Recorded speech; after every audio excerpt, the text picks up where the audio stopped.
Rivka, thank you. That's correct. Right.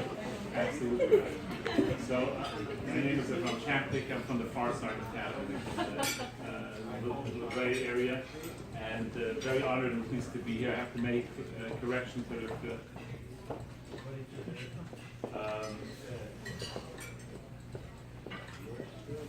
She made the lunch in honor of us, but really we're here in honor of you.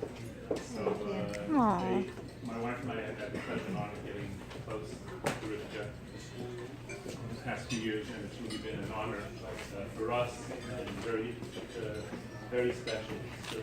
The name Rivka is very deep with meaning in these Torah portions that we're reading.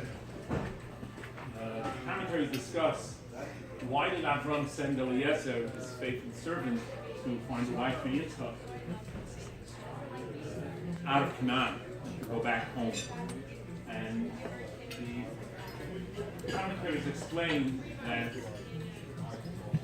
though there were idol worshippers back home and there were idol worshippers in Canaan, the character traits, the Ram actually uses an interesting term for it. The Ram talks about spiritual genetics, and he says the spiritual genetics of the Canaanites was one that was not of good character. And even if the belief system back in the old home where Abraham had come from was not great, and even some of the behavior wasn't great, but the spiritual genetics had a challenge right. And when Eliezer came and tested Rivka about to see if in fact she was gracious and kind and giving beyond what he requested, the proof was there.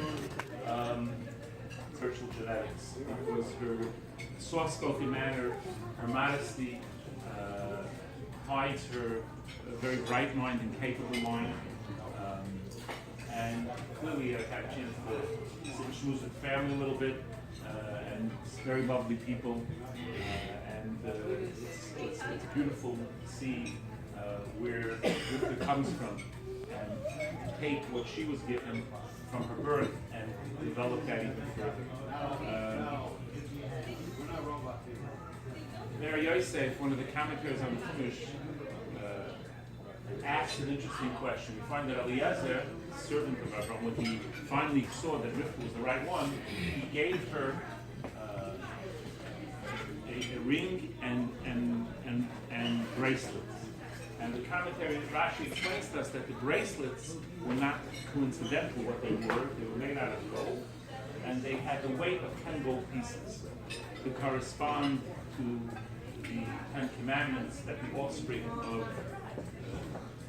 Yitzchak and Rivka would eventually be. Two, because of the two tablets, and the ring was the weight of a deca, which would be what the half shekel would be.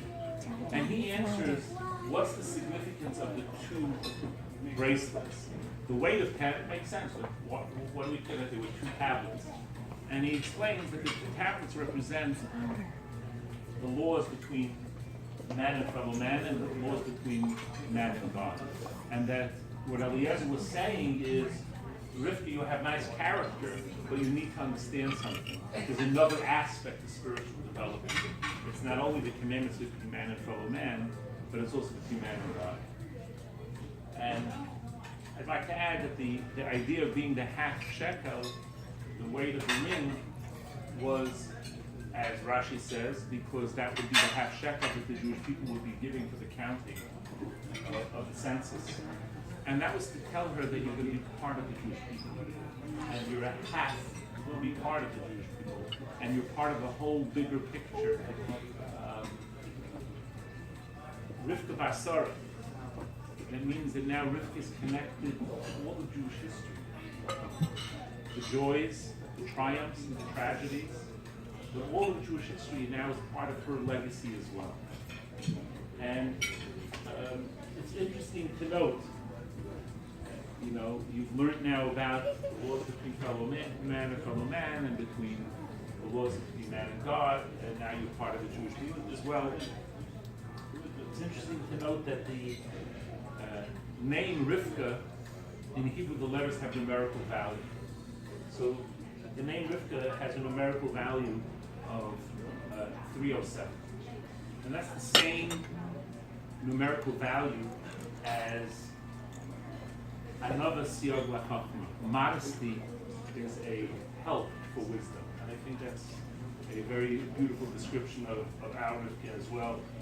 And Ruach Elokim is also 307. The Spirit of God is within her. And finally, Anochi Baderech, I am on the way. That's also 307. And our bracha to you is that, like the half shekel, you should find your other half soon, and also that you continue on the journey of growth and of inspiration for yourself and for others, including ourselves, because I've had many people come over to me and say that you've inspired them with your sincerity and your growth and how you take Judaism so seriously. So may you continue on your journey with much bracha, much blessing, and much joy, and may we continue to share joyous occasions with you. Mazel tov. Mazel tov.